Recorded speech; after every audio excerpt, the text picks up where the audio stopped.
Hi, everybody. I'm Wendy Murdoch, and this is Webinars with Wendy. Well, actually, this is a super incredibly special webinar because I realized last month that I have known Linda Tellington-Jones for 40 years as of October 4th. Um, and so I was like, Linda, we've got to do a webinar and we've got to kind of go down memory lane and talk about this. So I am so excited to have you as my guest tonight. Thank you so much for joining me. I'm so excited to be here. Yeah. So, Linda, okay, I met you 10 years into the Tellington Touch. So, just give us a little bit of like what the first 10 years are like so we kind of know where things were at when I met you. Well, I mean, it was interesting because it was 1975. That's why we say it's 50 years. When I entered the Feldenkrais training at the Humanistic Psychology Institute. And, when I think about it, I mean, I've been going a long time before that in the horse world. But when Moshe Feldenkrais made the statement that, it's possible for a human to learn in one experience using these non-habitual, gentle movements, I thought, if that's true for a human, could it be true for a horse? That was 75. That was the second day of the training. And that's when I started actually thinking, wait a minute, how can I move these legs that we've been doing for years, Wendy, already, with the first book we did on the massage for horses. But I did it with awareness and intention. And we did the same things we did before, but it was with intention. And intention, as we know now, is everything. And Yeah. also, it's the energy that's there. That's Yeah. the difference. I mean, imagining that we're going to affect that learning potential of the horse and change the horse that was hard, and you had to be chased around to be caught. And after 125-minute session, maybe of exploring, it's not like I was doing anything, it was just moving the body in ways that she wouldn't move herself, which we've been doing before, but never with intention. So that was the start of it. And it wasn't until 1983, so it was only 2 years before you that I actually shifted from the Feldenkrais concept of non-habitual movements to the circular T-touches. And that was Cool. because of Matthew McKay Smith inviting me to give a presentation at the Delaware Equine Veterinary Center with Danny Marks and Matthew were both vets there. And that's when, I was working on a horse that said, she would pin her ears, bare her teeth, snap at them, how horses do and move around when they go to saddle or brush her. And, in those days, when they think about it, I mean, vets only measured from the knees and hocks down with Yeah. X, nothing on the back neck, nothing we do today. So Matthew had heard that I was doing this Feldenkrais work, adding to what he knew me for years before. And so they wanted me to look at this horse, like what was wrong, because they couldn't find anything. And I just put my hands on her quietly, just quietly, and she got really quiet. And her owner said, Linda, what is your secret? Why is she not resisting you? And I said, without thinking, don't worry what I'm doing. Just go up and put your hands on the shoulder and move. I said, push the skin in a circle. And I thought, what's that about? And I'd certainly never thought of that before. But I didn't tell her I didn't know what I was talking about. And she went up and did it. And then she did another one, and the horse was completely quiet. And in that moment, I thought, you know what, I'm going to follow these circles. But that's so interesting, Wendy, because like, what made me think that? I was having such great, wonderful success with this incredible Feldenkrais work. But I just thought it takes years to learn that beautiful work, Yeah. and anybody can move the skin in a circle. And as you know now, then we discovered so much. At first, it was just push the skin in a circle. So you were the only 2 years after I had started demonstrating Wow. following the circles. And I Uh, just found from the beginning, like so many things happened. I'd have people stand up in a clinic. I don't know if you were ever in a demo when I did that. You have 100 people there and you just have them talk to the neighbor next to them and just I'd lead them through these circles. oh, yeah. Many times, like every clinic, right? Every demo. So I'm amazing when you think about it now. I don't know if people would do it after COVID. It's interesting. Uh, it would depend. It would take the right environment. I right? mean, they still do it in Europe. It's not even a question. Yeah. But anyway, so what I found, like the first time I ever did it, when after that experience at Delaware Equine Vet Clinic, um, somebody wrote to me after and said, my husband wanted to know what I did today, and he has a pain in his back. So he said, do those circles on me. And it reduced his pain. And I mean, that's the kind of thing we got. We just kept getting back from people working on each other, the experience in themselves. So, Yeah. So I want to show you a photo because, uh, Linda, you probably don't realize how much you have influenced my life. I mean, you know that you have, but this is the first photo I'm going to show you because I did my training with David, and he was in your class. yeah, yeah. We were the first Feldenkrais class in the United States, the only one that ever graduated with Moshe. Yeah. And so it's so interesting the threads from that training. There were so many people that became trainers and Right. he was one. And so he wound up doing a training in Baltimore. And so that was the training that I attended. But I have another picture I want to show you because That's a beautiful picture. this one is even more meaningful to me Oh, it's because Mia. Oh my God. yeah. Tell the story about taking me into a horse. But I wound up doing like I don't know how many trainings. I did her post grad, her master's, and then I went out back and did her foundation. And Mia is one of the most, aside from you, probably one of the most influential people in my life. And it's because of you that I know her or knew her. Yeah. I mean, she was incredible. I had the good fortune to share a summer with her. We shared a small house in San Francisco one summer. And every night she'd say, okay, Linda, lie down on the floor. And she'd do a lesson on me. Oh, And wow. I was doing, things on the weekends doing horses. And she came with me so many weekends. She loved the horses. Let's just do this. And Yeah. didn't you take her and have her put her hands on a horse and she told her she wasn't a horsewoman or something? Do I have that story straight? Oh, absolutely. I mean, she worked on a lot of horses, Yeah. on the weekends when I would be off between the classes.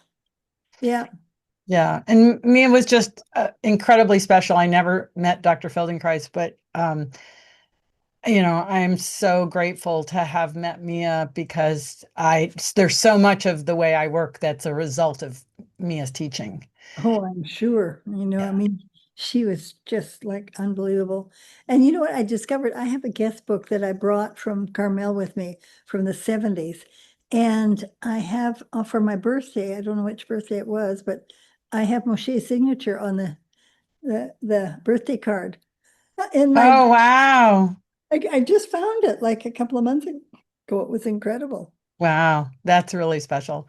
So I met you in 1985. So in 1984, that horse flipped over on me and broke my hip socket and my pelvis and everything else. And while I was laying in the hospital, Hunter Purdy, I don't know if you remember that name, Hunter Purdy came to my hospital room and she gave me two things. She gave me a team newsletter because it was called Team at the time, Tellington-Jones Equine Awareness Method, and a little book called Illusions by Richard Bach. And I have it. I had it on my table until an hour ago. Put it on. Awesome. That's one of Yeah. the most influential books I've ever read. Incredible, eh? Yeah. And so I read Hunter's, I read the newsletter. I'm laying in the hospital. I was in traction. I was in 10 pounds of traction for 11 days and, in the hospital for 3 weeks. And I read that newsletter. And then it took me, I wasn't weight bearing on my leg for 6 months, but then I was back on no, in 4 months, I was back on a pony in 6 months. And I found out about Ellie Jensen's training in Madison, Wisconsin. And the weird thing is that the dates got moved. It was supposed to be the week after October 3rd, but so I decided that on October 3rd, I was going to go to a horse show with the horse I owned at the time, not the one that flipped on me. And so I went to the horse show, and then I got a phone call from Ellie. She's like, "Where are you?" And I'm like, "What do you mean, where am I? Like the training starts next week." She says, "No, we changed the dates. It started today." Oh no. So I jumped in my car. I was a grad student at the time. I jumped in my car and I drove all the way to Wisconsin, and I didn't get there until after dinner. Oh And my, I, yeah, and I walked into the back door, and there's everybody sitting around. Ellie had kind of an open space from the kitchen to the living area, and there you were laying on the couch with Falcon River, and you were doing TTouch on her toes, and I had no idea. I was a scientist, right? I was a grad student, I and just remember that. yeah, and I was like, I don't know what I have walked into. Yeah. Man, that is so interesting. What a long time ago. Was that a riding clinic or not? I believe it was. I just remember I only have sort of I was not staying at Ellie's. I was staying at this professor's house down the road who was a hoarder, and it was kind of a weird. Oh yeah. You walked in and you were like, oh my God, like the bathroom had fur balls in it from 20 years ago, and you're like, I don't really want to like I just wanted to make myself really really small.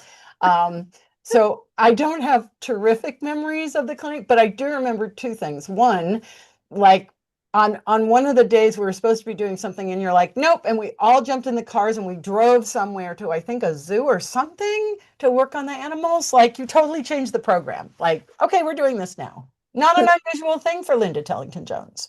That wasn't the riding weekend then, that's for sure. Yeah. I mean, And then we, the other thing I remember from that is that we were at lunch at a restaurant that had a big long table. It was kind of like a clubhouse kind of a thing. Anyway, we were at this big long table, and there was a person there, and you started doing muscle testing with a package of sugar. And this woman was so offended, she left the clinic. She just couldn't handle it. She walked out. She didn't come back. so interesting. Yeah. I was doing some wild th things that were then considered really wild. Yes. Nowadays, not considered wild, but when you think back 40 years ago, the kind of things that you were doing, and I think that's the thing for me that's um, so amazing that like I talk to people nowadays, and I'm like, no, wait a second, we were doing this 40 years ago. You're just now catching up, I know it's wild. right? And I think that's also true, like with Dr. Feldenkrais, we're just now figuring out what he understood even way longer ago than that, Oh yeah. right? Um, and so it's kind of interesting to me to see how I guess it's how long it's taken for people to start to understand what Dr. Feldenkrais was saying, what you were saying, what you were showing, and guess the wheels turn slowly, the wheels. True. Yep.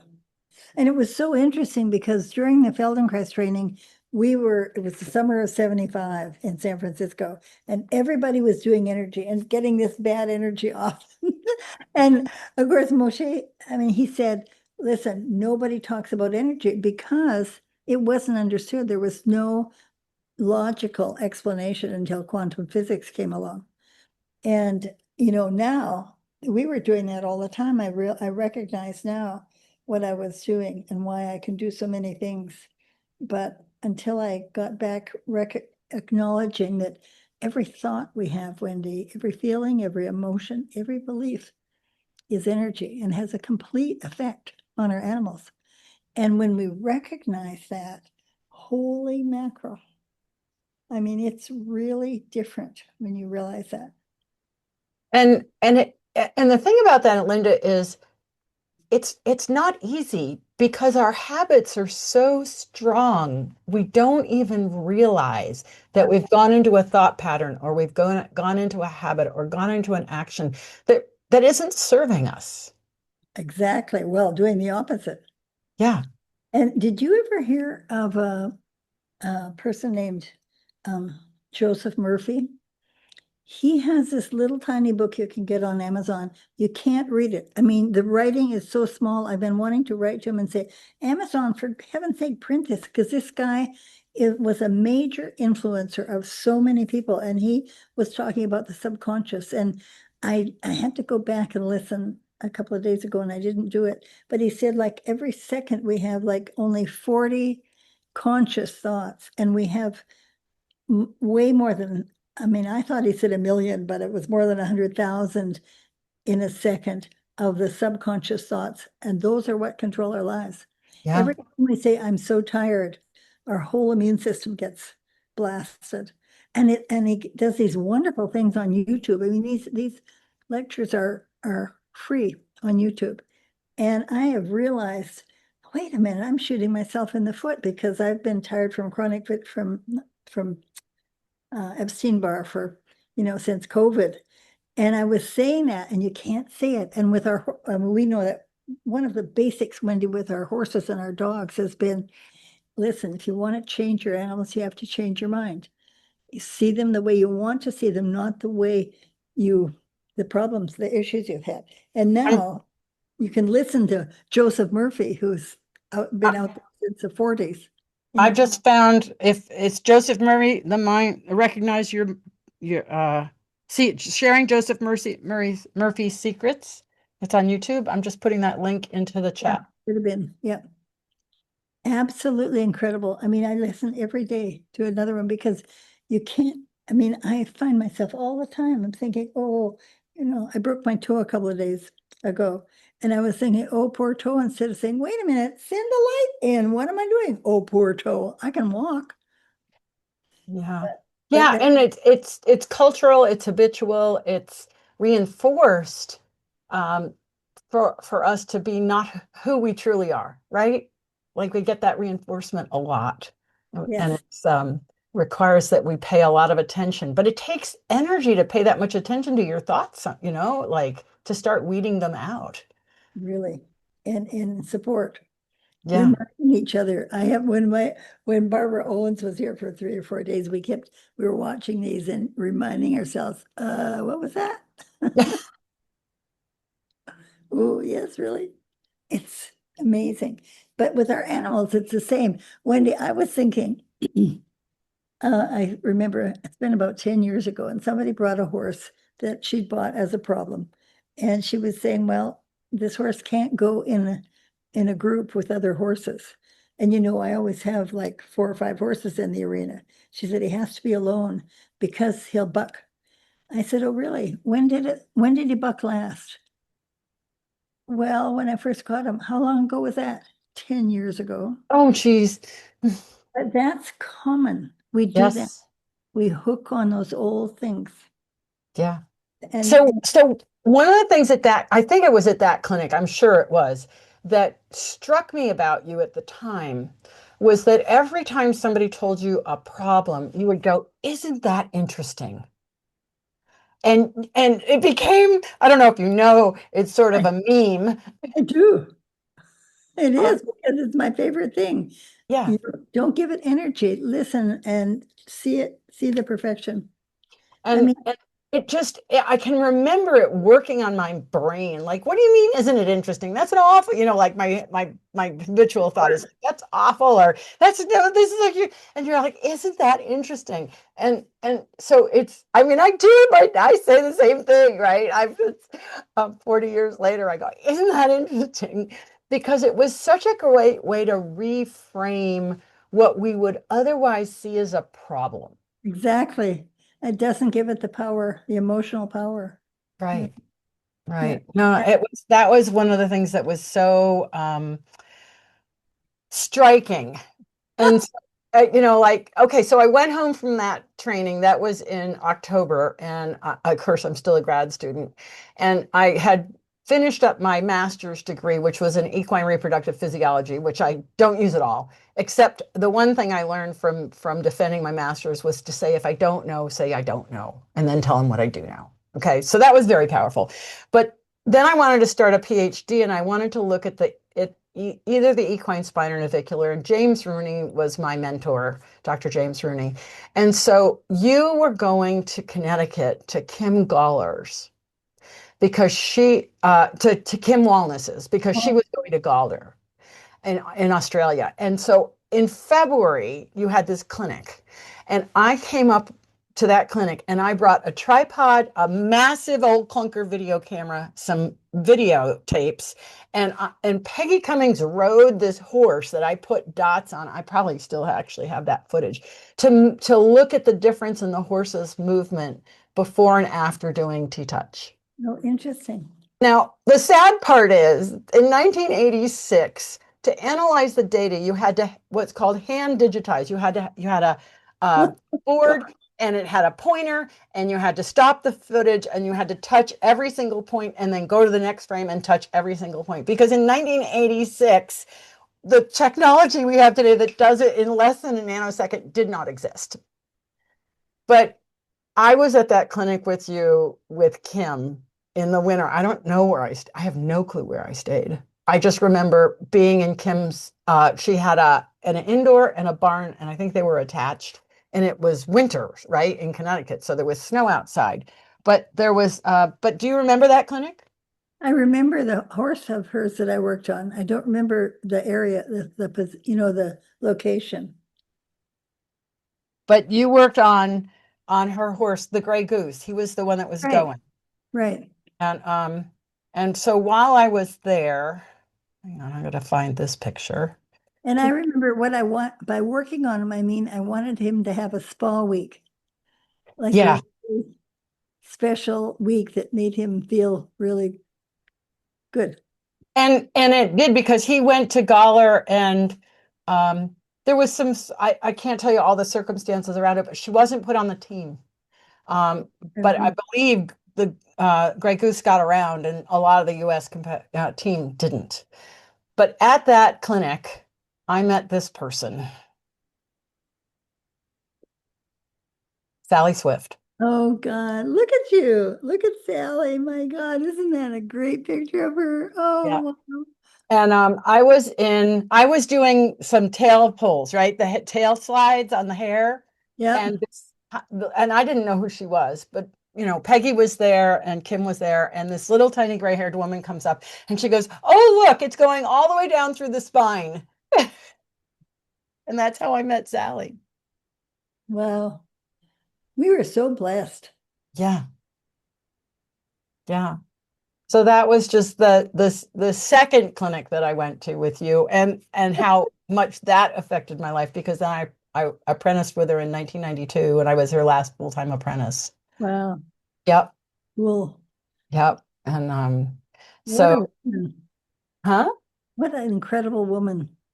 Yeah. Because she started at 65 to teach a few of her friends and then wrote her book. Really? Yeah, she worked at the Frisian Holstein Association, and when she retired at 65, she had ridden, right, as a kid, and she'd worked with Mabel Todd, um, because she had that scoliosis, and her sister Agnes what was told to carry her books and that sort of thing, but that riding would be really good for Sally. So as a kid, she rode.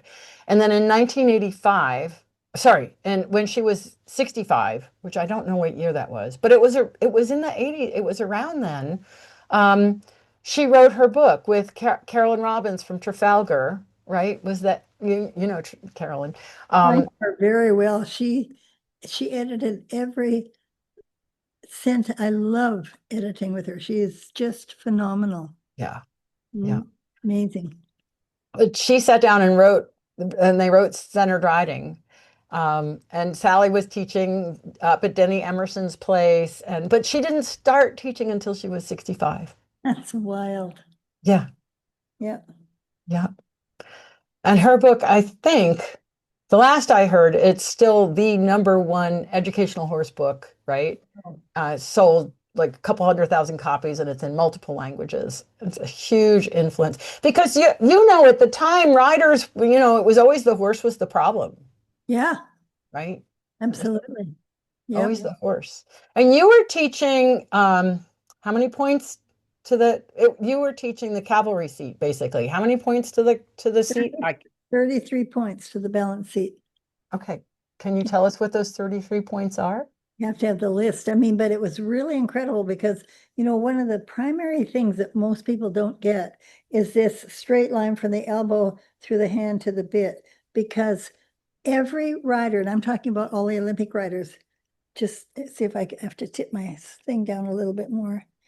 There's a slight tip in the wrist and straightening that out. And I can remember I'd have to say that, 100 times, I wouldn't say straighten your wrist. How's your wrist? Oh, well. So what I started doing was taking a tongue blade and just Lift your hand a little bit because we can't see it. oh, There you sorry, go. putting a tongue blade and having it from taping here and here so that if you tipped your wrist back, but just that slight tip back in the wrist breaks that straight line. And I want the straight line, and thanks to the influence of Sally, I see it coming from the ground through my body and directly to that bit. And that breaks it. Yep. I remember showing that to, Ingrid Klimke. I worked with her for a few days, and she was saying, anything I can do, I'm only getting I think she was getting like 6 or 7 6s on her canter pirouette. And I just showed her that, and it changed instantly because Yeah, that breaks in. You can feel what it does to your whole body when you. absolutely. I couldn't agree more.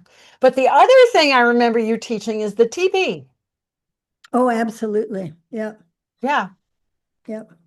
So And so tell people what the TB is because I know what it is, but I'm well, not sure. it's actually beyond the teepee. I'm going to the teepee just means having this little not flattening this joint.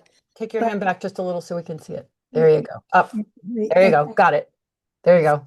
flatten what most people do in Europe, they close the fist. But if you just flatten that thumb, instead of getting this little movement of the joint, you can get this movement. Now, the fine detail is if you, my light here is not good. If Okay, you, I remember this. on this joint, you put a little lips over this joint, and then on your thumb, sorry, this light is so bad. It's okay. We can see it perfectly. Then, that's your teepee. And instead of, remember how you used to not want to squish the bird, Yes.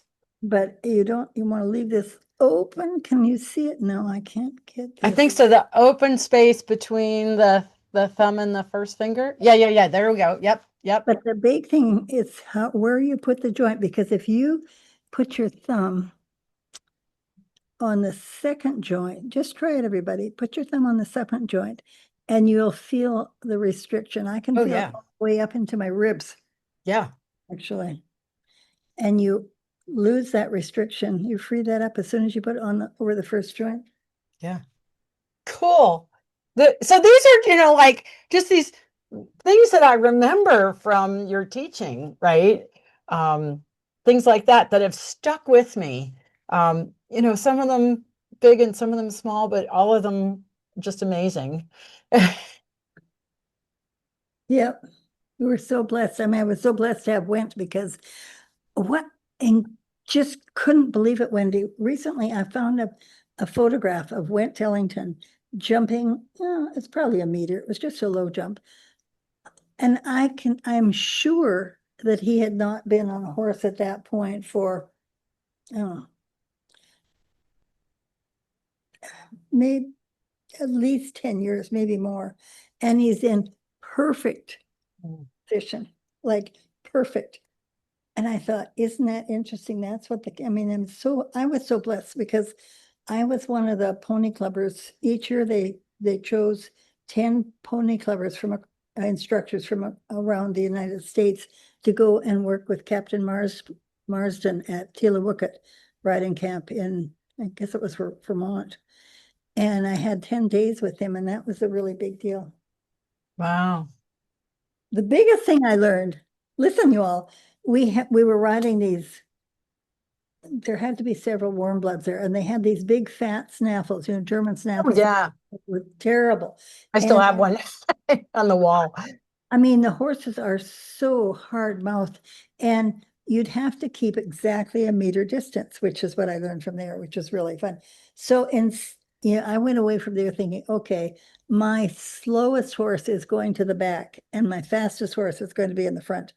We're not going to force these horses to go just where it's not the best for them, because it was terrible for riders. Oh man, it was interesting, but it was a great week. for 10 days.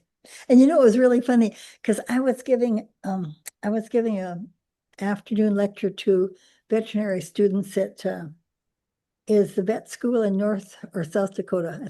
I can't remember which one. I'm not Dakota, Carolina. Oh, North Carolina, I think it is. And so the head vet who invited me waited till all the students were done at the end, and he let me out the gate because I was answering questions at the end. And he said, I didn't want to say anything to you, but he said, I've been following you all these years because I was with you I was one of those pony club instructors at Taylor when I was in that class. And he said, I didn't want to tell that to the class because they know how old you were. Ah, Listen, I tell everybody how old I am. We that's have a to do that. That was so much, it was so nice. wow. Yeah. Well, my next clinic with you was the summer of 1986. I'm trying to figure this out. I don't think I have a diary to go back. Um, I'm pretty sure. Oh yeah, no, that would be right. Sally was doing an instructor clinic in Fort Collins, Colorado, and Robin and I did the first half of it, and then we went to Joder Ranch. So I was just going to ask you, was it you that when you mounted that horse and put your leg back and the horse just, yeah, I remember you lying on the ground there. And Yes. no, I knew exactly what was going on with you. Yep, Peggy had touched my leg and it just, well, Sally had touched my leg the week before, right? And I was like, oh my God, because this is only 2 years, not even 2 years post accident. And I was like, I had to go sit on the top of the hay bale bleachers and just hang out for a while. And so then Peggy put her hand on my leg. It just all came out. I have to tell you, I was across the arena and when I saw you sitting on that horse and when she took your leg back, my body just went into alarm because I knew that was going to happen. It Yeah. was so clear. But Linda, and here we are, how many years later, and what you realize is, like the Peter Levin work and Porges work, that the body holds the trauma and it has to release the trauma, and in hindsight now, that and in reading current material, I realized what happened. It was just that the emotion was stored in the cells and it was coming out. That's it. Um, I mean, that's Candace Pert, that the cells hold the memory. yeah. And that through this chemical connections to the brain, these ligands, we think it's in our brain. And that's why TTouch works, because you can just release those trauma in the cells. Yeah. And it was pretty dramatic. I do remember that. Yeah. Everybody was totally panicked, but I knew you were going to just go through it and be fine. Yep. Yep. Didn't take And you. and that was a pretty eventful week because you brought in, what was her name? Who was the Anna spiritual? Wise. Were Was you it? there with Anna Wise when we did the studies of the awakened mind studies? No, I wasn't. That was before me. But this was a woman, and we did. I don't know if we did a regression, but who was it? She was oh, you brought in somebody weird. That's all I gotta say. She was I want to she was like a mystic. Oh, what was her name? Isn't that the name? I It was can't remember. It wasn't Brooke me? Medicine. No, it wasn't Mies. Um, but the other thing that happened at that clinic, which you probably remember, is when I started channeling.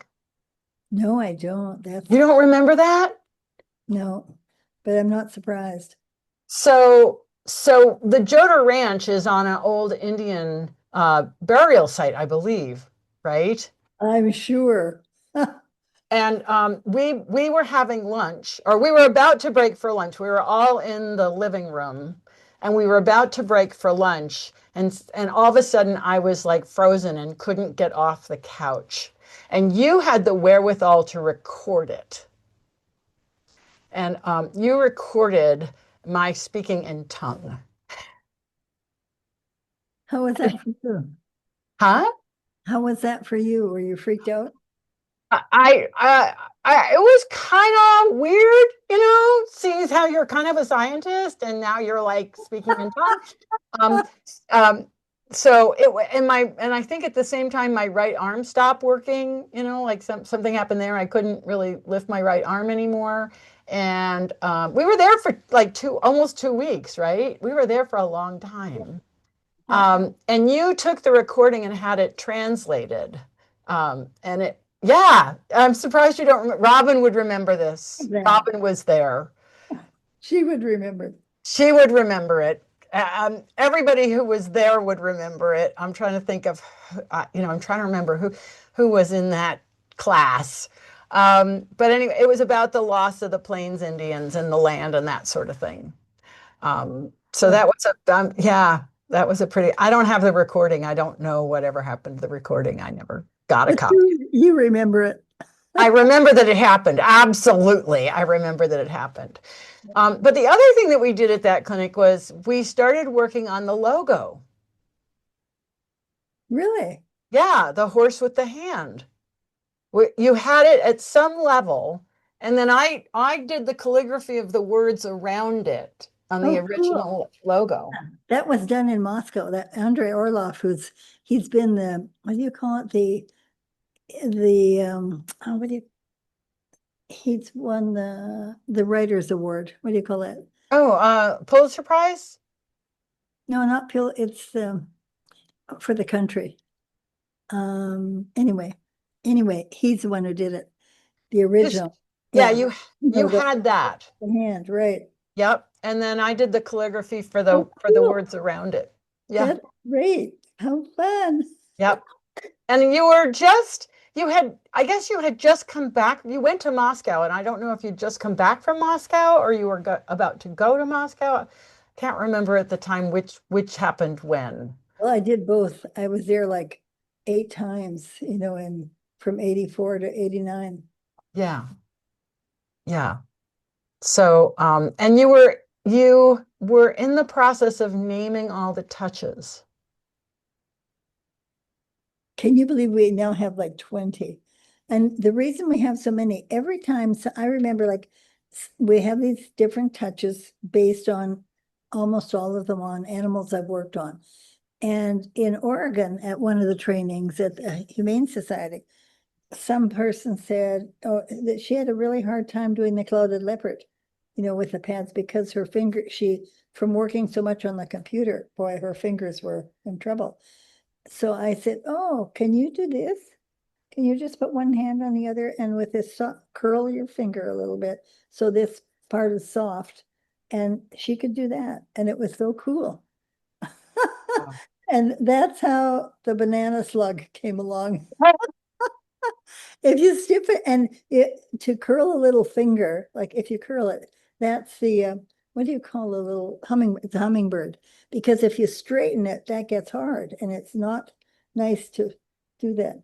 But Okay. if you soften it, and I have no idea where I came up with the banana slug thing. I had to look up what a banana slug looks like. It's so funny. Anyway, it really works for some people. Yeah, well, I don't know if you remember at the time. I don't know if I can. I'm gonna see if I can share this. I have a second camera. It's on my second camera. Let's see. By the Uh, way, I love your background. How did you do that? oh, it's a huge piece of canvas. Um, which is what I have. Second camera. Let's see if this will work. See if you. Yeah. Oh, yeah. I'm gonna just kind of hold it up. So, whoop, I'll turn it around.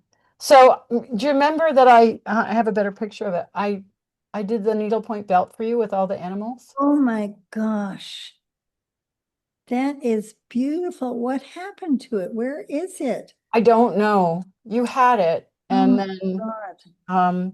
it does. I don't know. Like Wendy, um, that is stunning. yeah, it had an let's see if I can get the light on it. An elephant, a camel, a zebra, an eagle, a tiger, a rhino, a cheetah, a chimp, and a python. It is spectacular. Yeah, because I was at the time I didn't have a computer, right? So because I didn't have a computer, I was in '92 I got a computer and all this stuff stopped.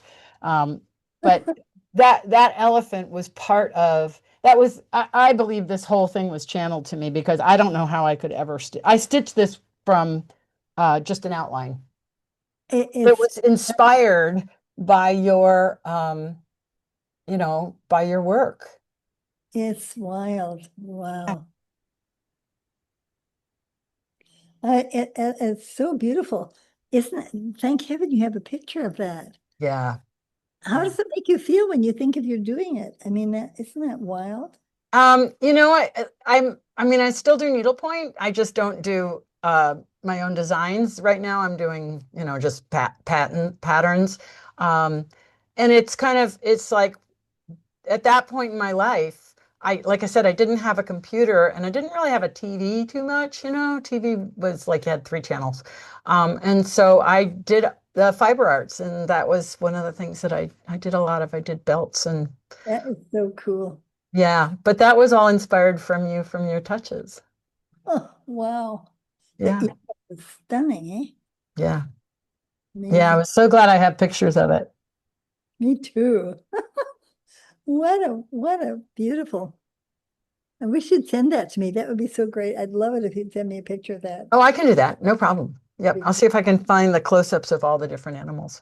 So after that clinic, so then, that was summer of 86.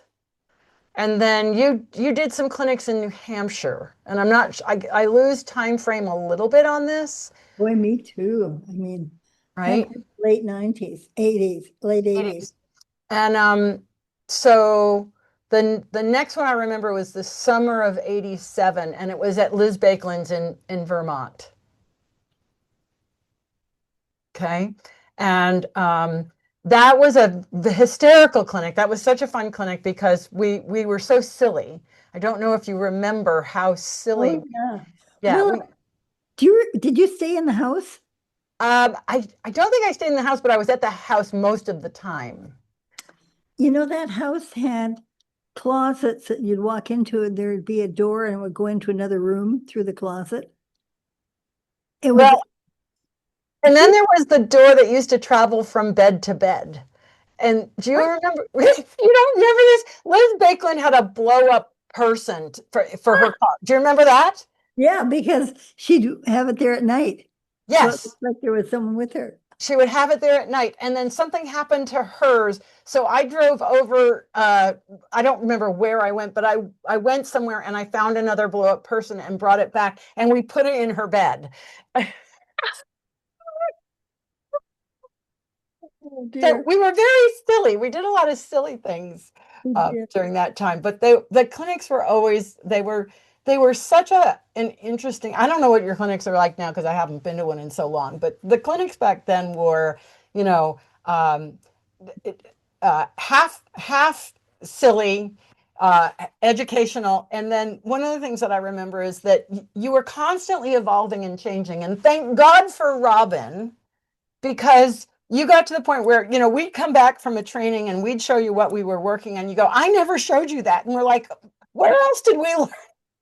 And then Robin would Thank say, God for Robin. She oh my said, God, Robin saved our lives. She said, no, Linda, that is what you showed them and you've changed it. And so we were all just trying to stay up with you because you were constantly changing. The growth in the team at the time was huge. It was just exponentially changing, yeah, clinic after clinic after clinic. we learned a lot from those horses. Yeah. It was amazing. Yeah, and thank God for Robin because she always, Linda, but you said this. That's exactly what you said. Let's be, oh, thank God she remembers.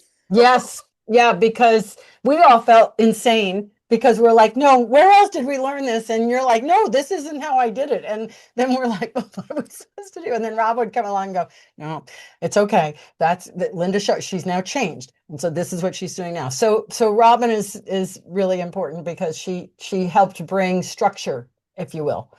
Well, yeah, if it wasn't for Robin, we wouldn't be here today because she kept that newsletter going all those years and that Yeah. made a difference. And she always, you know, got to be logical, and it was really helpful. Yeah. Yeah. So at Liz Bakeland's, you did something that struck me so strongly at the time. And there was again, I just have these snapshots of things, but there was a woman sitting in a chair, and you said, "Go get a plate." And you took a plate and you put it on her foot. And I never forgot that because I was like, I don't know what the heck Linda's up to. Put What's it going? on her foot. Yes, you did. You were doing the artificial floor with the woman in a chair Oh, with a plate. with a plate, right? But it struck me so vividly. Like, I'm like, I don't know what this woman's up to, but I'm just going to pay attention to this thing because I don't know what's going on. But that was in 1987. And then when I started my training with David in 2000, and when was 9/11? 2000, 2001, 2001, I don't know. 2000. Anyway, because I started my training in August and then 9/11 happened in September. That's how I know when I started my training. But we were watching a video of Dr. Feldenkrais at the Amherst training, and he had a little boy that couldn't walk, and he put him on the table, and he got a board, and he started doing a board with his foot, but he didn't do it long, and he put it down. I was like, what the heck was that? That's that same thing that I saw Linda Tellington-Jones do in 1987. Here it is again. And it was so profound to me, that connection, that I then went to a clinic. I was teaching a riding clinic, and I had somebody sit on a stool, and I took a board to their foot. And it created a lesson that I do to this day and teach as many people as I can, which Mia helped me name grounding the foot. Yeah. So I showed Mia when I was writing my second book, my third book, whatever book. And I talked to her about that chapter, and I said, this is where this came from. And she said, well, you can't call it the artificial floor. So we call it grounding the foot. And it's basically just having a person take their foot out of the stirrup and place the board under their foot and just very gently lift up a tiny bit and lower. And I'll tell you, if there's one thing you want to do to get a rider's leg in the right position, it's that. Right. It's Absolutely. Yeah. I mean, I love doing that. Just take that foot out of the stirrup and they get it. Like, yeah, and that's, that's one of the big differences with the cavalry training. The cavalry training was that old style where the foot is really low, which doesn't work, you know. right. Except it does put you in the jumping position that's useful. It's useful in some. The trouble is now they've got all these weird stirrups. I hate these stirrups that have, tip your foot inside, and And it's hinge and all that. I agree. Always trying to get people back in a plain old Phyllis stirrup. It's, if you want a safety stirrup, fine, but get a plain stirrup. right. I mean, what it does to the rest of the body is like not the best. Yeah. Anyway, those are so much fun, Wendy, to think of this times. My God.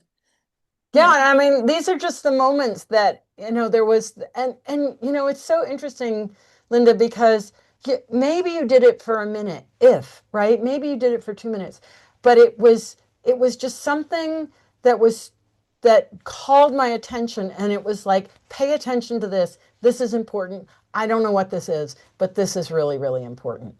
And it And was. Wendy, what is so interesting is did you ever read the book, The Seat of the Soul by Gary Zukav? I have not read it. I have it, but I have not read it. It came out in 89.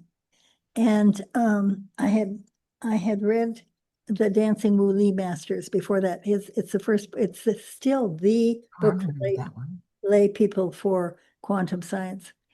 And and I couldn't remember, like I just knew I read it, I knew it changed my life, but I had no idea how. And the reason I'm saying this right now is he's talking about now today, and he's on like every day you can get a free podcast, and it might have been done last week or last month or a few years ago. They are amazing. And what he's saying is that we are now in a place of be like the old consciousness was people who believed in the five senses. There's the reason I'm saying this to you right now. And the new consciousness is multisensory. And we have to be aware of these non-physical teachers and are developing our intuition, because that comes so much from our non-physical teachers.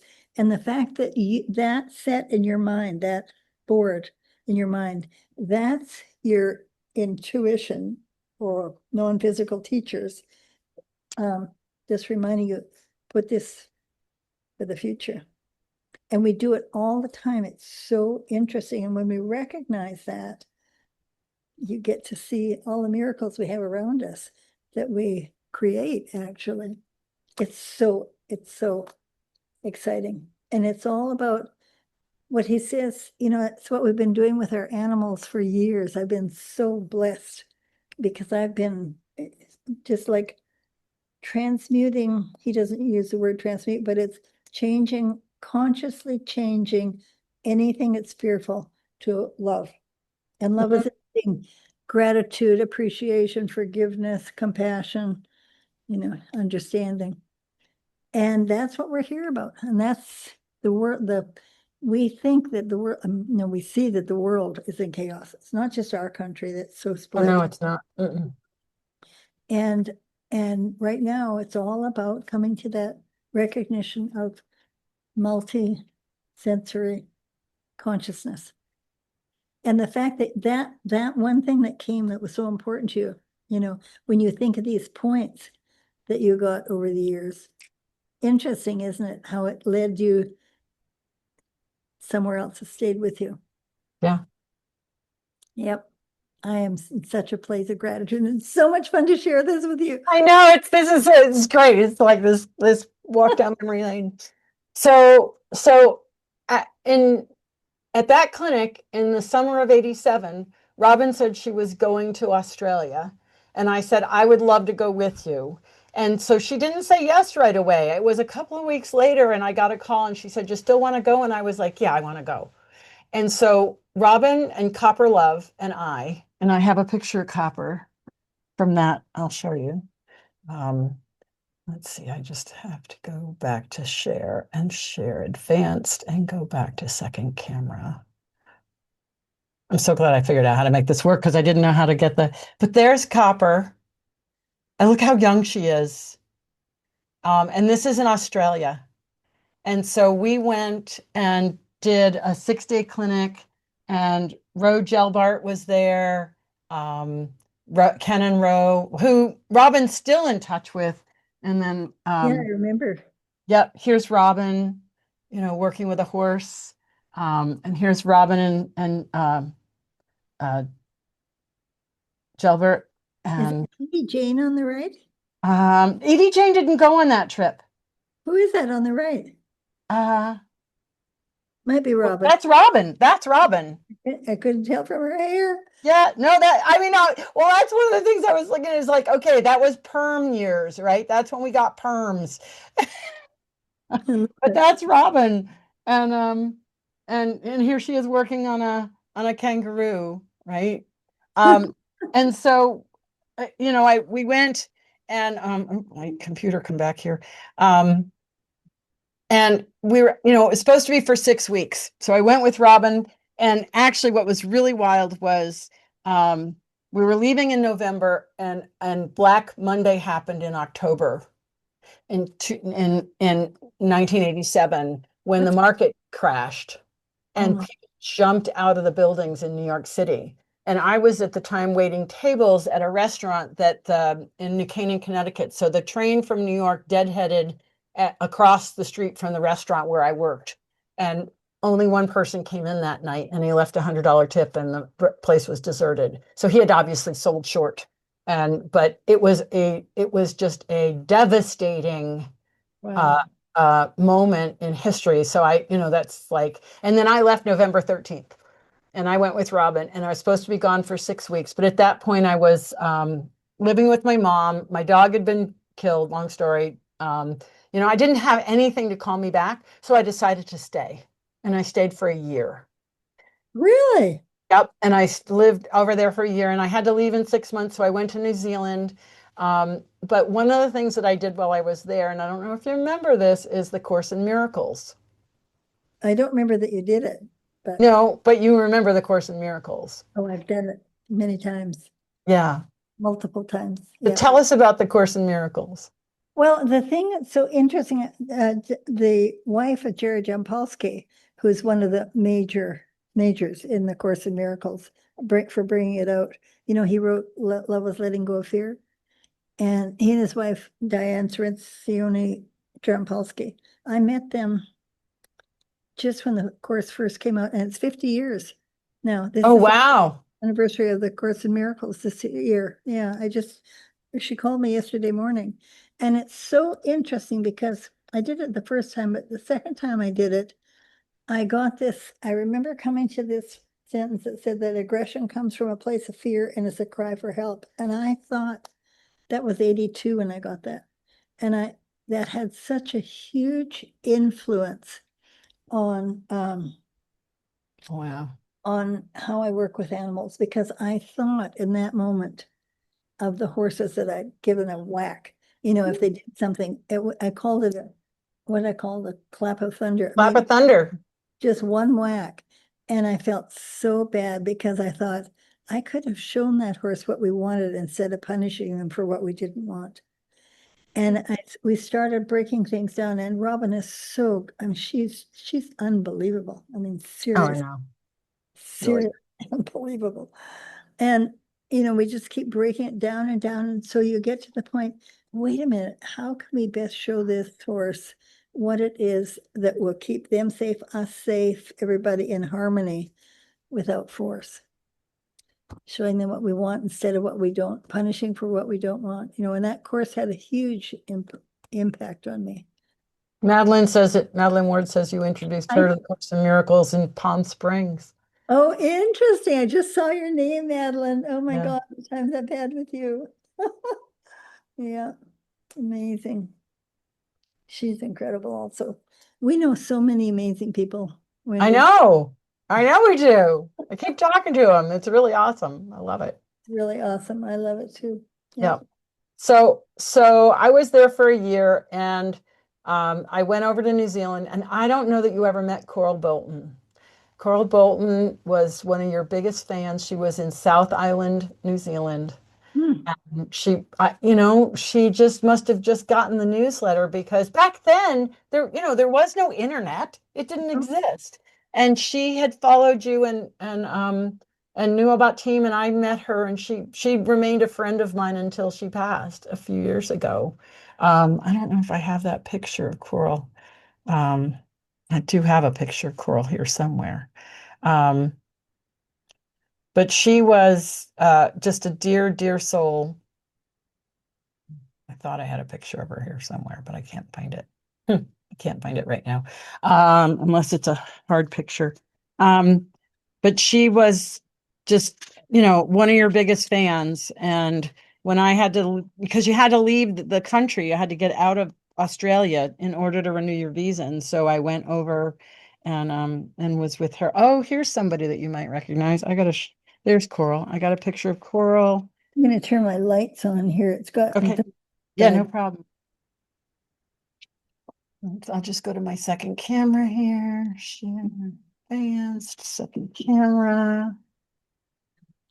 I'm so glad I figured this out because I wasn't about to scan all these pictures in. Oh, But there's Coral Bolton. what a nice picture. What a She nice. was, and she loved this horse. I've forgotten his name now. And it's Dara, that's right. And this is 95, and it's in New Zealand. And she was just such a delightful person. And so she, hosted me, and like I said, we remained friends till she passed. And then I did some trekking. And when I went back to Australia, I did some trekking, and maybe you recognize this guy. Do you recognize him? It's Bob Sample. I was going to say, is that Bob? My God, I saw him many years later. He was young then. Yes, and he's got some reptile wrapped around his arm. I'm not sure. I went trekking with him. Um, where was that? It's, north of Brisbane. Yeah, what a great guy. Yeah.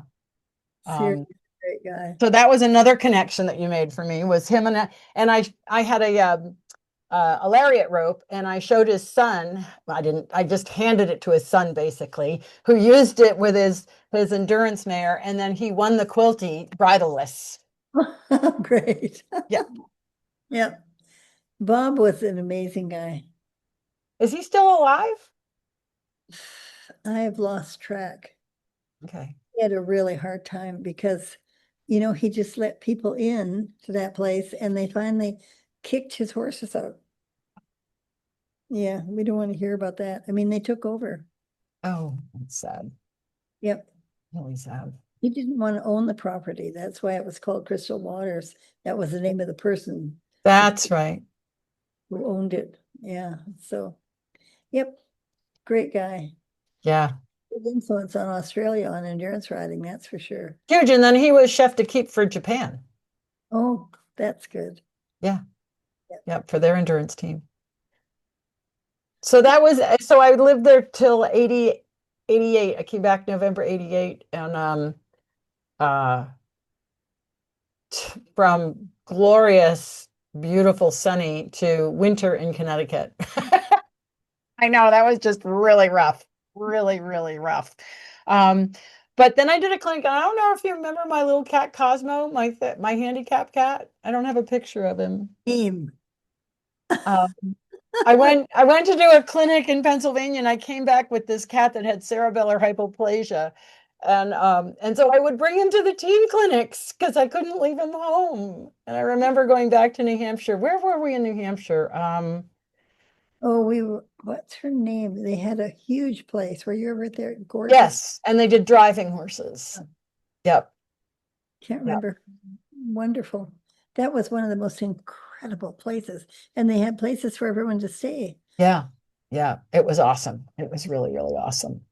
Um, I do want to show you one little piece of film. So while I was in Australia, I did an interview for two television programs, but I'm going to show you this one because let's see, screens.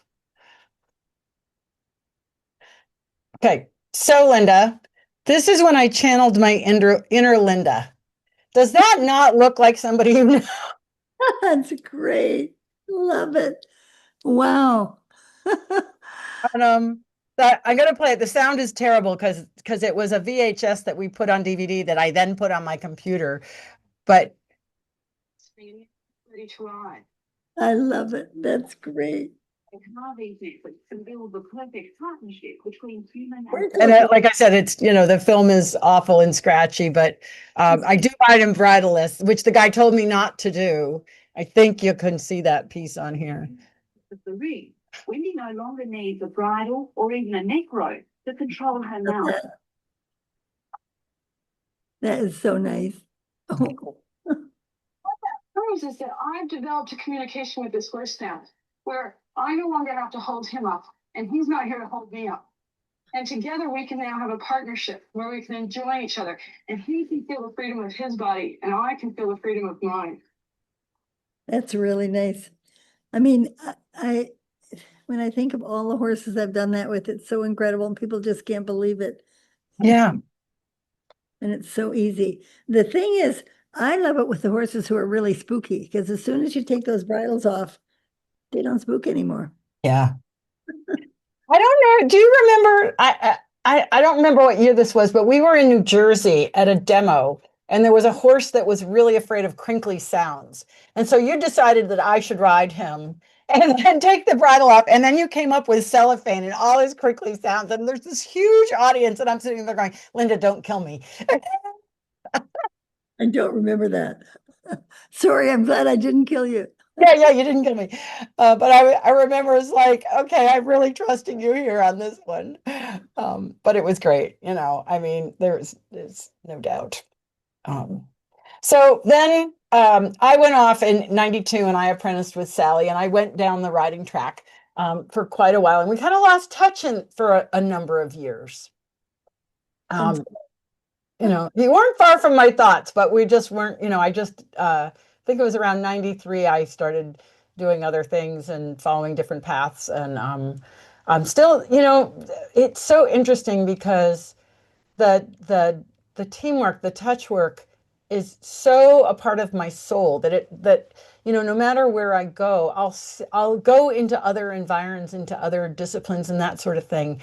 And it's just, you're just like hoping and waiting for people to start to realize that there's a different way. And, I've always felt like you can't just live in your own little world because then you don't bring new people to expose them.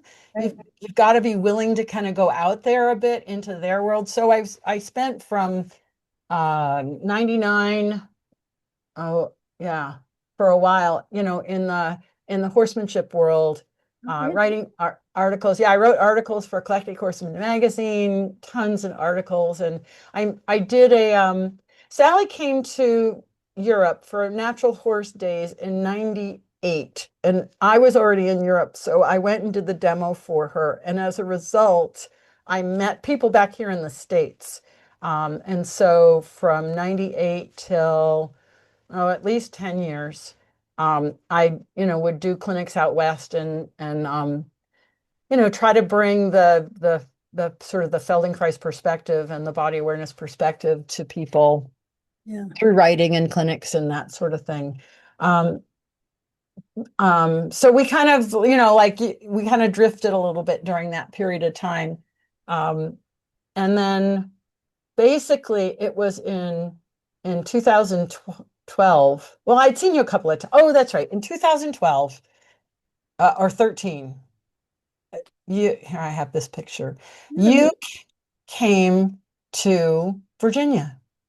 Do you remember that? For a book signing. Remember that? Oh, that one, that was amazing. You Yep. came for a book signing. So, oh God, if I can remember everybody's names, Pam Woolley, and that's another Pam, and Jan Yeah. Snodgrass, Yeah. and her name. Who's the person next to Joyce Anderson? I don't, oh, there's you. It's you. Yeah, that's me. That's me. Joyce That's Anderson, a right? That's me. cool Um, picture. and so this was at the tack shop in Warrenton, Right. and you came to do a book signing, and I said, Linda, I need to show you this thing that I started doing, and I showed you videos of SureFoot. Oh, I don't remember that. Oh yeah, I showed you some videos, and then I said I'm going to be teaching at this place, and you said, well, I'd really like to come and see it live. So you That, did. that was a great day. I And had fun riding that horse and sitting on that also. and so basically I what I call normal. I had two horses under saddle and I showed you Surefoot and they responded normally. In other words, they relaxed, their movement improved, and everything was great. And then I said to the barn owner, I said, do you have a difficult horse? And they said, oh yeah, we have Huey, he's ADD. And on the back, I was coming back from a trail ride, he bucked me off. And I knew you were upset, or you told me later how upset at the way they described him. Well, it was sad. Yeah. I mean, it was sad. So they brought him out and I started doing Surefoot. And do you remember what happened next? I remember very well. Crash. And I Yeah. remember you standing there like nobody's moving. The horse is not moving. He's lying flat on his side. And I just watched his breathing. I wasn't concerned because his breathing was fine. And I know that that can happen when the horse falls over like that. They're like, they're gone. I mean, they're like unconscious. It's really interesting. You have to wake them up usually. Look at There he this. is. So glad you have that picture. That I felt so bad for that horse after to be in that stable. And well, for me, I was having a heart attack because I thought I'd killed my first horse with I Surefoot. know. I remember you. I remember your panic. Oh, you were no, you were very good. You weren't panic. It's not true, but Oh, inside, I was absolutely about to come, like you might not have seen it on the outside, but on the inside, I was having a heart attack you were very because good. this horse is laying there flat out like he's died. And I would look at you and you weren't running over to do ear work. So I would look back and you'd go, oh, look, he's breathing. And I would look and I'd see that he was breathing. I was like, oh, thank God he's breathing. And then I would look back at you and you said to me, so Wendy, what's the most interesting thing you've ever seen with Surefoot?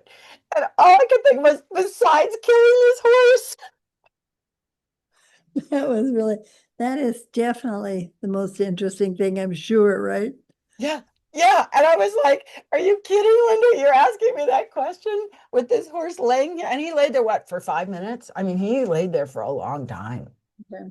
Yeah. and terrified me, absolutely terrified me. I thought, oh my goodness, I've killed this horse. Oh, And the horse owner wasn't there. It was the barn manager had brought the horse out. So, like that's why I was like really, really having a fit. But you just stayed super calm and I just kept looking at you and you were, and I told you the most other interesting story with the horse that took off and he was 19 and he'd never run flat out and he'd only ever bucked and crow hopped. And after we did SureFoot, he took off and he ran flat out and then he did extended trots up and down the hill. And then the owner called me 2 weeks later and said, I now have a 5-year-old. So that was the story that I told you while I'm looking at this horse laying on the ground thinking I killed it. so interesting. Yeah. But I knew it was okay because I took a young stallion, Hungarian stallion to the Virginia 100-mile in 3-day ride. And the first day, like he'd never been off the farm before, off our ranch before. The first event. And so we get in there and he's like, I bring him out to ride him a couple of days before, and he's like screaming and half rearing. And I just reached up and pulled him over flat on his side. And he lay there like didn't move a muscle. And I just waited. I think he knew that I'd done, I don't know what he knew, but anyway, he didn't move. And then I got him up and he was completely polite the entire 3 days. There are some interesting stories about that because a friend of mine, this is years ago, she came with her horse to have a lesson with me at Morven Park, and on the way home he colicked, and then he had to go and have surgery, and he had, obviously been laying down for the surgery, and she said after he got up, he was a very different horse in a good way, but that laying down changed him, and I find it that your story is interesting, and I don't know that I understand at all what that's about, but Well, I don't understand what it's about, but I'll tell you where else I saw it was in the Mexico Olympics in 69. It rained like crazy. And on the 3-day event, there was this huge ditch. And then maybe a place where they jumped the ditch, landed on this, and then there was like probably a 4-foot wood fence. They had to jump this, jump that, and jump, but they couldn't see the ditch because it was full of water. And one horse fell in it. And I remember the American vet was there, and he just lay there in the water. And they knew he wouldn't get up, and they had to lift his head up because he was like my horse. If I wouldn't have known what was happening if I hadn't seen it. When they go flat like that, for some reason, they're just gone. It's interesting. yeah. Learn about it. And the horse was fine. Huh. Yeah. Yeah, there's still so much we don't understand, isn't there? Yep. So much. So, So, oh, this was at the end of that day. Just we have a happy picture. oh, cool. I'm so glad you have those pictures. I I'm know it's like I this afternoon I was like, okay, I know I have some pictures. So here we are at the end of that day and where the horse had laid down and because the riders were still in the arena. So there you are and Pam Wanamaker. Is it Pam? What was her last name? Uh, one veer, One Pamela Veer, that's it. Bully and one veer. Yep, and that was that same day, and we'd seen this horse, and you could see how nice and soft his eye is. So that was when, really that was at the very beginning of SureFoot, the very beginning. And for me, SureFoot came from the idea of the board under the foot, right? And the Feldenkrais work, and Joyce Harmon, she told me how they were putting dogs on different surfaces to rehab them. And so, that's where I was like, well, you think it would work for a horse? And she said, I don't know, time it for 15 seconds. But I'd been playing with board under the foot for so long, and changing the proprioception of a rider's foot. And it's like, well, how do you do that with a horse? And well, instead of a stable surface, you have an unstable surface. And Wendy, think of that in terms of this intuitive thinking. You saw me do that for less than a minute, probably. Yeah. And then you saw Moshe do that same thing. and here you are, Yeah, huge. it's really huge, really huge. And as you know, I've been to Equitana 3 times now. I haven't gone back just with all the economy and everything, but um, SureFoot is expanding rapidly. It's finally hitting and starting to hit that curve, kind of like how Team did, and hit that curve. Um, and it's really, really exciting. I mean, I tell you, I'm sure you don't remember this, but I think one of the most amazing things, and I've seen a lot of amazing things with SureFoot, but I was in southern Germany at the end of a riding clinic, and there were just a few people had come from Switzerland and different places.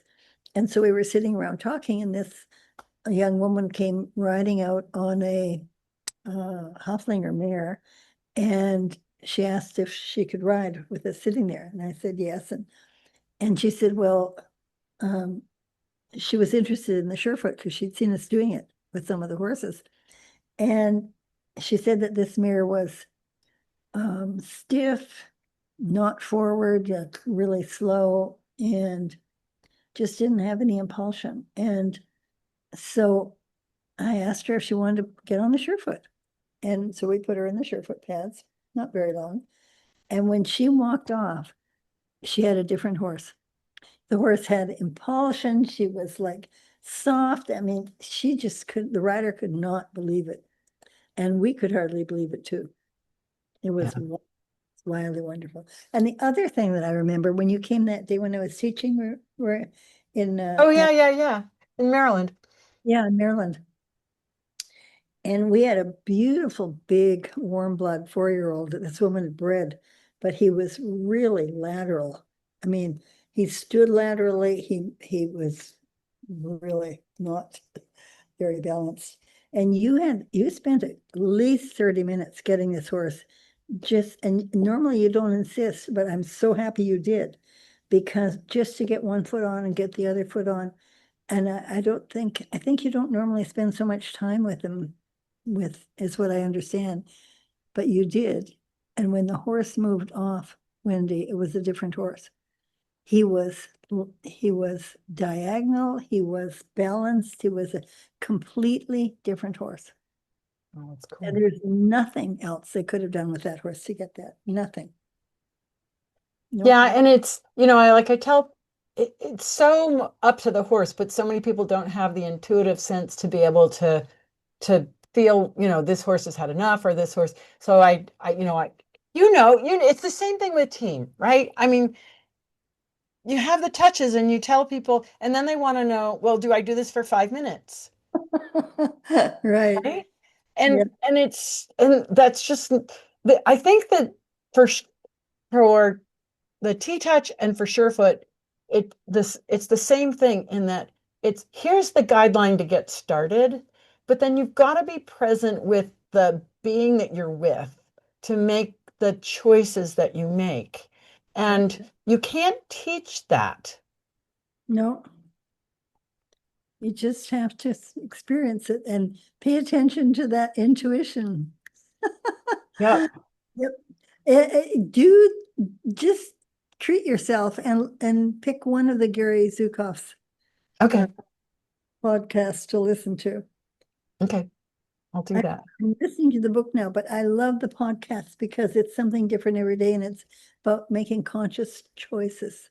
And the fact that we've been doing this for so many years, Wendy, with our animals, just saying, if you want to change your horse's behavior or influence their performance or your relationship, um, hold the image you want and don't focus on what you don't want. You have to change your mind if you want to change your horse. Yeah. And of course, I had no idea that that really is in this whole new consciousness. That's where we're at. And And it's really interesting because one of the things that I've known, like when I teach riding, is I ask my students and they'll tell me all about their problems and they'll tell me about their injuries, which I ask about that. But it's funny because I always feel like I can see who they really are as opposed to what they tell me they are. and that's very much when I teach riding. I mean, with SureFoot, yeah, but the riding is kind of where I can see who they really are, where they really can be, and that it's only thing that's holding them back is their own belief systems. Yeah.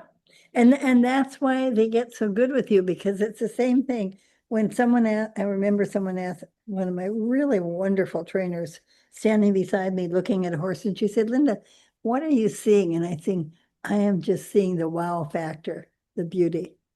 And when we look and we see the beauty, yes, it's not that we ignore whatever else is going on, but you focus on this amazing, incredible being in front of us. And for me, what has changed me is this understanding that I got in 1976 when I read Sir Charles Sherrington, that every cell in the body knows its function in the body.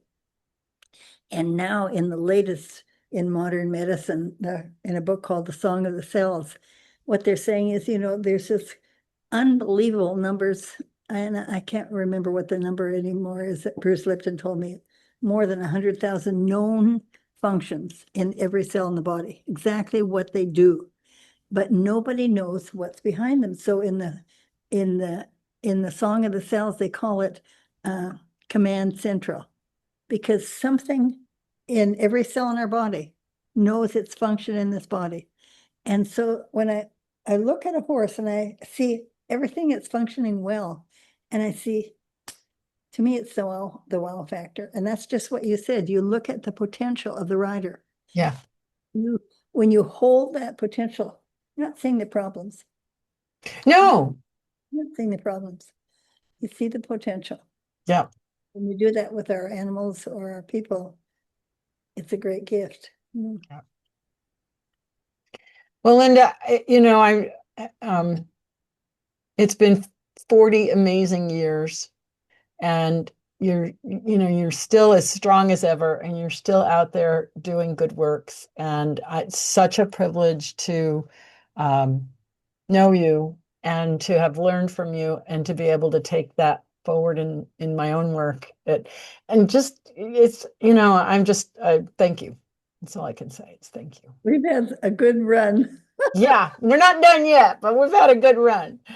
And I am so blessed to have Robin and Mandy taking this work on, because I mean, Robin, she is so much better than I am.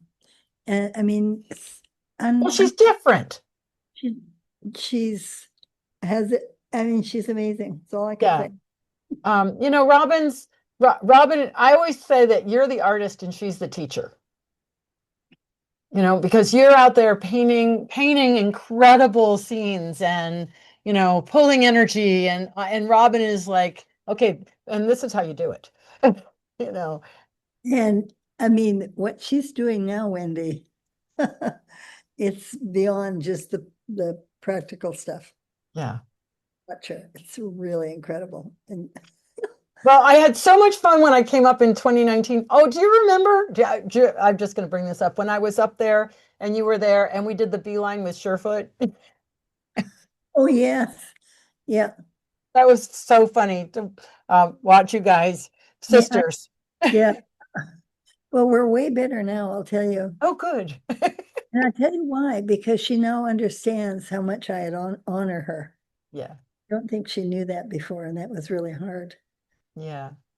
But it She, was, it was so much fun to go up there in 2019 when we did the case studies with SureFoot, and I've already talked to her about, coming back. you should. I'll come when you come. Okay, deal. Come soon. Okay, yeah. No, this coming year. I'm not going to come in winter. I'm not coming in winter. Are you kidding? Okay, No. good. And yeah, no, come in the summer. Yeah. Come in the summer. So what are your plans now? Like, what's next for you? I don't know. The thing is, I'm really enjoying taking my mornings before I start working on the phone with Kirsten, who's in Santa Fe. But I work in the mornings and I listen to these various podcasts of inspiring visionaries and these incredible people. And I just have time with my dog and writing in my journal. I never took time. The only time I ever journaled before is when I was on a vision quest. And that's when all my poems have come to me, all these amazing Have you poems. put them in a book? Yeah. Oh, good. I Oh, mean, good. only this book, but I'm looking for an artist because I have so many from the fairies and the breeze and the flowers and the trees. And I've got to find actually somebody who gets my fairies. Yeah, I'm sure you will. Put it in the book. It's silly not to. Yeah. Yes. So I'm just really enjoying myself here. You're in Florida now, right? Yes, we're in Jupiter Farms and we have 2 acres. And when we bought 2 acres, I was thinking I'm still like 10 years younger. And I have a couple of horses because we have a beautiful place to have this, and we have endless riding trails here, just out the gate. And but I wasn't realizing, I've always had somebody with me, like Carol was there, or Kirsten, or someone, and they do all the heavy work. Ah, Yeah, yes, it's not quite the same. So, hmm, I'm not sure. When I was 12, Wendy, there was a 90-year-old gentleman who came and rode this beautiful Canadian warm blood every once a week. And I made a vow that at 90 I'd be riding. So at Equitana, I rode before Equitana. So I was, because normally I'm only on horses at Equitana. right, right. But this time I rode for a couple of months before. And so I was riding, like every day I'd ride a different horse, most of them bridleless. And that's my vow. I'm only 90. About a few months ago, I was really tired. And my husband said, Linda, you have to realize you're almost 90. And when he said that, I thought, holy mackerel, I'm amazing for almost 90. My goodness. So, um, yeah, but I haven't found a horse yet. But I want an Arabian. I don't want to ride a dressage horse. I was riding a very nice dressage horse, but that's not what I want to do. Thoroughbred or Arabian. I'm sure you will manifest one into your life that's the right There's one. so many around here. I just have to get the time to go out. And I mean, literally, we have a lot of stables around here with really nice horses. Yeah. So won't be my own. So I'm going to put in my bucket list. We're coming to Canada. Yeah. Yes, I've already got people that are thrilled to hear that you're coming back to Canada. So I'll just get a hold of Robin and we'll figure out a date. Right. Won't be Okay. till next year. Yeah, because it's winter time now there. It's almost. Yeah, yeah. So no, it's got to be summertime when the weather's nice. Yeah. But I'll reach out to her and we'll make a date and I'll see Great. you there. Looking forward to it. Thank you, Linda, so much for joining me. It's such a pleasure to kind of wander through the last 40 years with you. And Oh, wonder. Yes. yeah, I'm so impressed that you have all those dates. I mean, oh my goodness. Incredible. yeah. Well, I've lost a few in there, but for the most part. And I'll send you a picture of the belt. I'll send you some Yeah, pictures. and send me some pictures. I would love to post something. And you know what? Do you have do you go on YouTube? You Yeah, put, oh, you have a YouTube channel? yeah. Could you give me a copy so I put it on ours also? I'd love to put this on our Oh yeah, channel. yeah. This will definitely go up. Yep. Great. So let me remind me how I put it also on mine. We'll either send you the whole file or you can link to it, one or the other. To it, right? Great. Awesome. All Bless right. it. Thank you, Linda. Thanks everybody for tuning in and Until we'll see you Canada. next time. Huh? Until Canada. We'll see you in Canada. Yep. And everybody's just really appreciated our little wander through memory lane. So it's great. Thanks. Okay. Yeah. Bye. Ciao, bye.